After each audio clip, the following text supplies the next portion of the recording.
থেকে তাড়িয়েছে এবং নিজের দেশটাকে স্বাধীন করেছে।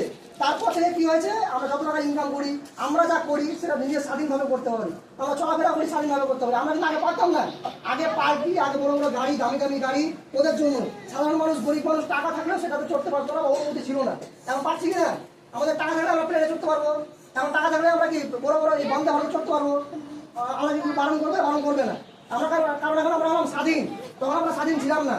তার জন্য ওই খুশিতে, যেহেতু 15 আগস্টের দিনটাতে পুরোপুরিভাবে ব্রিটিশদেরকে ভারত থেকে তাড়ানো হয়েছিল, তার জন্য ওই খুশিটাতে এই দিনটাকে আমরা সেলিব্রেট করি বা পালন করি যে স্বাধীনতা দিবস হিসাবে। কারণ আমরা এই দিনটাতে আমরা স্বাধীন হয়েছিলাম, মুক্ত হয়েছিলাম ওই ইংরেজদের অত্যাচার থেকে, ঠিক আছে।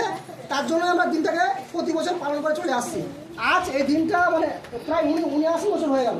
তাই এটা হলো একটা 79তম স্বাধীনতা দিবস, বুঝতে পারবা?